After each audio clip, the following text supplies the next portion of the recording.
medication-free recovery for depression? Can you get off the meds?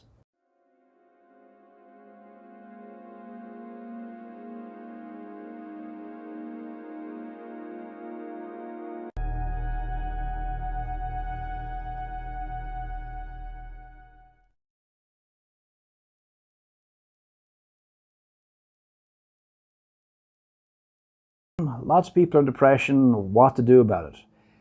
A lot of people take drugs. If you go to your doctor, you'll have a little book which lists to him that if you're depressed for more than 3 weeks in a row, you're clinically depressed, and usually give you a drug. He'll give you a drug usually for 3 months. If you're fine after 3 months, he'll actually go off the drug. If you rebound, he will stick you on drugs for the rest of your life. That's usually what happens. Is it possible to come off drugs? Well, I was doing another video on meds and bipolar depression, which is where people are swinging back and forth between highs and lows. And in that case, sometimes yes, sometimes no, because depression for bipolar depressive is structural, it can be difficult to come off. But for regular depression, yes, you should be able to come off your meds at some stage, in theory. So what's the thing? Can you do it? Can you not do it? Okay, the difference between, say, bipolar depression and, say, regular depression is if you're a regular depressed person, you simply had some circumstances which upset you combined with some negative thinking, and it's resulted in a kind of a negative loop thinking which makes you depressed. So yes, depression is something that pretty much every human being will go through at some stage or other. Depression is curable. Depression also tends to be cyclical. A lot of people get depressed more than once. So pretty much like if you're car sick, every time you get in the car you get sick, or plane sick, or one of these things, we shouldn't be thinking of depression like the bogeyman. And this is where I think a big problem with depression is people tend to think of depression as the bogeyman, or boogeyman, whatever you're going to call it. And it's not that. It's simply mental, emotional unhappiness combined with kind of self-torture. So there's many different ideas on depression regarding nature and nurture. And definitely some people are more prone to depression than others. You can call that the nature, the genetics. But a lot of it's about your circumstances. If your circumstances are not good, it's natural to be depressed. The psychoanalytic perspective is that you've got a thing called the inner critic. So you've got a subconscious mind, a conscious mind, subconscious mind. And the inner critic is it criticizes and it basically goes out of control. And this is because early in life, the inner critic, which is also your conscience, which is good, makes you do good things, but also you're bad, you're not good, or it could be in the first person, which is I am bad, I'm not good. But the self-critical vice tends to hold us back in life, and it criticizes. Now you might be consciously aware of a criticization, you might be subconsciously aware of it, you might feel positive. But as far as I can ascertain, after looking at this a long time, what basically causes depression is a lot of negative thinking and feeling combined with kind of self-torturous inner critic. So the inner critic is on top of you. Like the oppression is the inner critic, which might be like a negative critical vice, or it might be very positive, but it's still there subconsciously. Because what I can see is when you remove this negative self-critical vice, you're just left with a bunch of anxiety and uncomfortable feelings and nastiness and don't feel so good. But once you take the criticism out, you don't really have a depression. The depression is an oppression. Depression is an oppression of the inner critic on top of you. It's like sitting on top of you, like there's someone on top of your head. That's what I think. That's my perspective, and I think I'm pretty well on there. I've said in other videos how we don't have a machine to examine the mind. Everything in psychology is subjective. We don't have a full objectivity. It's theories, and the theories seem to work. Therefore, we presumably work. But, for example, back in 19th century London, a lot of people were dying, and they had this thing called the miasma. They thought that because of the smog, people were dying. It turns out there was a dead fish inside a water thing, and it was giving everybody cholera. So I can't guarantee that the theory I'm telling you is accurate, but it seems to work. And it's been my experience that once you stop the criticism, it's just nastiness. Now, there's a couple of reasons what happens to the person who's depressed. They tend to think two thoughts. Is one, was the depression ever going away? And two, is it ever going to come back? And these make you a victim and hold you back because you keep thinking it's going to come back, it's going to come back, it's going to come back. Or it's never going to go away. I'm a victim. It's never going to go away. And this negative thinking kind of puts you into kind of a personality prison inside yourself. So these are the things that are holding us back. What the meds do is you just dampen everything down so you don't feel so bad. You also don't feel so good. They do reduce creativity, self-expression, emotionality, etc. So my attitude regarding drugs is if you need to take drugs, take drugs. But the tendency in allopathic medicines is to keep throwing drugs at people. And, you know, this is not high blood pressure and it's not diabetes. In the other video I was saying how people happily take diabetes medication and blood pressure medication. Why shouldn't you take your meds if you need them? And I agree with that. And we shouldn't have a taboo about taking medication.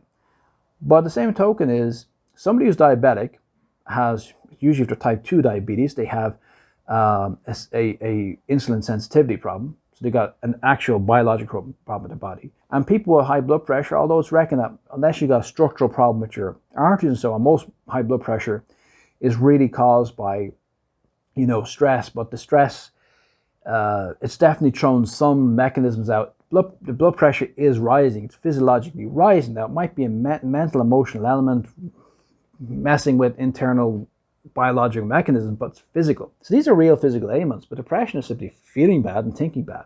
So yes, you can get off the drugs, but stay on the drugs if you need the drugs. I think the initial idea that doctors usually have, whereby you come and they give you medication for 3 months, is a good idea.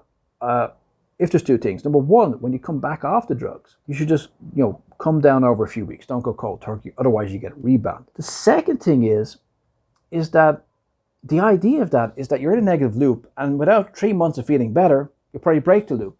And they're right. A good bit of the time it works. And I do think that's a good use of medication. Back when I was about 2021, I went through a really terrible depression. And I didn't tell anybody, and I didn't take any medication. I felt awful. Now, that was a trial by fire. I wouldn't recommend it. I mean, looking back now, I should have taken medication. It would have been a lot better and easier. So I'm actually pro-medication.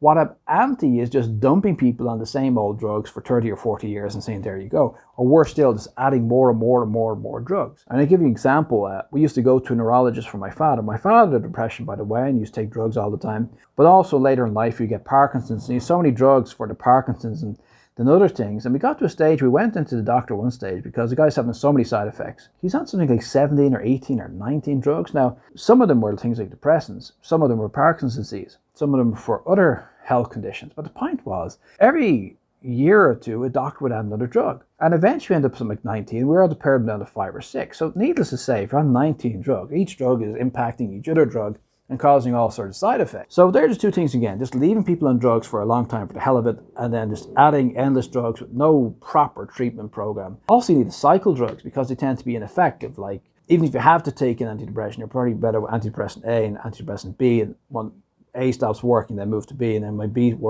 stops working, go back to A. It's all this sort of sensibility which tends to be lacking. So if you want to get off the drugs, you can, but there's two things. One, you need to work through your issues and start building yourself up. And two is you need to wind down the medication, because any psychotropic medication, anything that works on the mind, also works on the nervous system, and they tend to rebound. So if you're taking 2 pills a day, it becomes 2 pills a day, 1.5 pill tomorrow. After a week, 2 pills a day, 1.25 tomorrow. And you work your way down, and after 5 or 6 weeks, you're down to 0 pills. That's the way to do it. And a lot of people don't notice, and you just cold turkey, and then feel great, and a week later, then they're in the dumpster. Okay, so that's one thing. The second thing is the treatment, and I talk in another video about treatment plans and so on and so forth. How do you treat depression? You need to go and do things like psychotherapy. You need to do things like keeping a diary, working through your issues, basically becoming self-reflective. That's the real important thing. And you can work through it, because getting back to what I'm saying is that what caused the depression, you might initially know what caused the depression, but I can tell you from my experience, is depression is built up over time, usually by impacts. It's like, like each time a trauma happens in your life, and people often don't know what trauma. They think that trauma is like they were terribly abused, or a prisoner or something like that, a prisoner of war or something. But a trauma could be losing a job. A trauma could be a broken relationship. A trauma could be you failed to make it into college. You failed to graduate from college. You fail to leave your parents' home. You keep on coming back to your parents' house. You can't seem to get out there. These are all traumas, okay? So trauma is whatever you think is trauma. That's what's trauma. And over time, these chip away, chip away, chip away. But you also got an undercurrent of usually early life people having a lot of negative thinking, supercritical family, supercritical self. And so their self-esteem externally might feel good, but down below, they don't feel too good about themselves, subconsciously. And then you got these traumas, and then one fine day, it's like walking on ice. One fine day, you're walking on that river's covered in ice, and you walk on the bit that's thin, and boom, you go into the cold water of depression. You're down, okay? So can you get back out without drugs? Well, I think drugs are good to help buy you up, but then you have to work at getting off them. My advice regarding depression is to work a lot on the inner critic.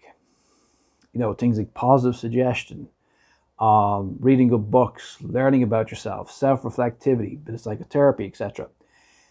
Try and get the criticism out. And it can be difficult. It's like weeding. You look at your garden. Looks like a lot of roses in my garden.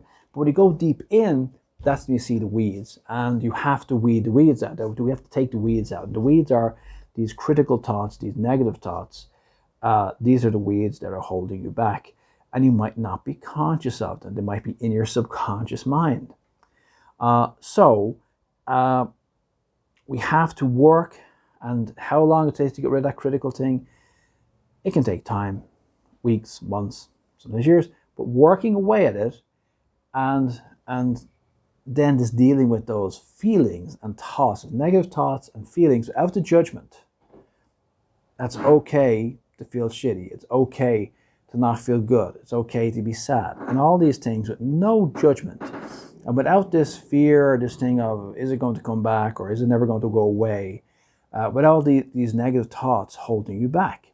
So it's about working through it. So for example, if you do this sort of thing, you might be, say this time you're depressed, you might be able to reduce it naturally by 10% or 15%. And then the depression goes away. And the next time it comes back, it's 30% less. The next time it comes back, it's 50%. And after a few years, it just doesn't come back or comes back very little. And it's just like it's a minor problem, it's not a big problem. The big thing I would say with depression is those two thoughts. Is it coming back? Because it puts you into a victim zone and that fear brings it back. Okay? It's like lying in bed and thinking, I can't sleep. It's like, am I not going to be able to sleep tonight? Well, you guarantee you're not going to sleep now because you just thought that thought. And the other one is, it's never going to go away. I'm going to be a victim for life. I'm going to be, okay? Those two things. You have to some degree, get angry with the depression. Like, I'm not taking this crap. I'm getting on with my life.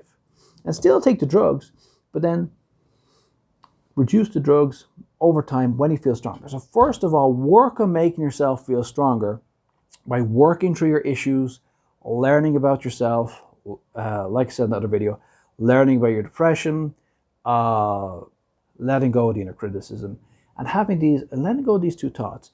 Is it, am I always going to be this way? And is it going to come back? So what to do with those two thoughts? Is it always going to be this way? Is it going to go back? It doesn't matter if it comes back.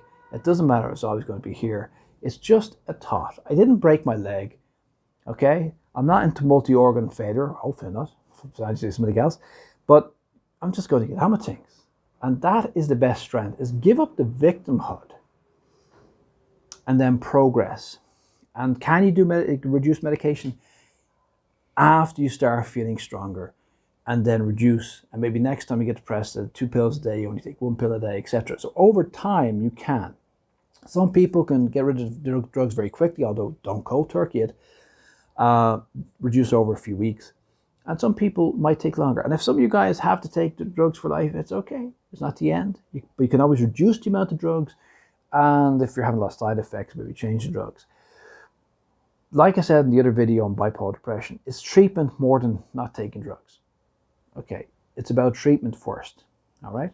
Also, any reduction in drugs, I am not a medical doctor. I am not a psychiatrist. Psychiatrist is a medical doctor that works in mental health. So it's not my job to tell you to take drugs, not take drugs. It's their job. But you can tell them that I'm trying to recover, I'm trying to move on from the drugs, or to reduce or possibly get rid of the drugs. If they're not progressive of that, find a progressive doctor or psychiatrist. You're only depressed. It's not that big a deal. Everybody thinks, oh my God, depression. As long as you think it's terrible, it is terrible. It's a bit like that story I've heard many times of the the man who is hanging on the side of a cliff, and he's like this all night thinking going to fall off a cliff, and then the dawn comes, he realizes his toes are 6 inches from the ground. Oh, a whole night of this hanging off a cliff for nothing. Depression is the bogeyman or the boogeyman. It's not real. It's a thought. That's all it is. A lot of other things are real. You know, all sorts of different issues in the world are real. A negative, critical thought is not real. It's just a thought in your head. I'm not saying it's not serious. You got to work it. I'm not saying to just drop your meds, but you can work through it. And in many cases, many of you guys can go off drugs, or certainly you can reduce the drugs, but do it wisely. First of all, build yourself up. Talk to your doctor about reducing. Always go for it, because often the doctors just forget a treatment plan. Often talk about using less drugs, using lighter drugs. If a drug starts becoming ineffective, talk to the doctor about swapping a drug back and forth, because the body gets used to a drug, and try to reduce over time. And if you have to take drugs, then you have to take drugs. But it's, are you getting better? Are you becoming happier and more productive in your life? And that's what's important. So can you go without drugs? In many cases you can, and you should in theory be able to. And if you do what I'm saying in this video, there's a good chance you will.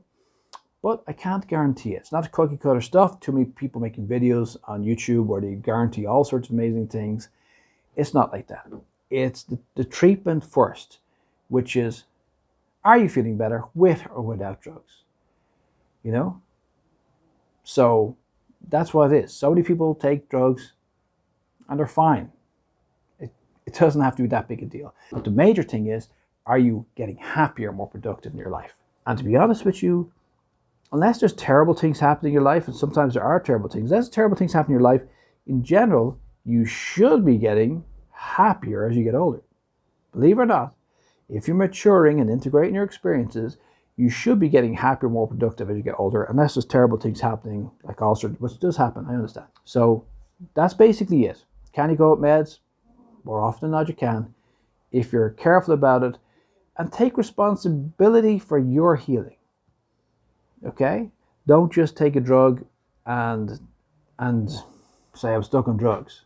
Try and do something about it. Don't go to a psychotherapist expecting to fix you, or some kind of healing program or something. You have to take responsibility for your life. You have to work through your issues and your own mental, emotional well-being. Okay? Do the best that you can and integrate as best you can. And that's really it. And a very good chance you can go off drugs. Either way, you'd be a lot happier and healthier if you work through different issues. And always remember there's a solution for everything. Okay, that's it for now. Talk to you again next time.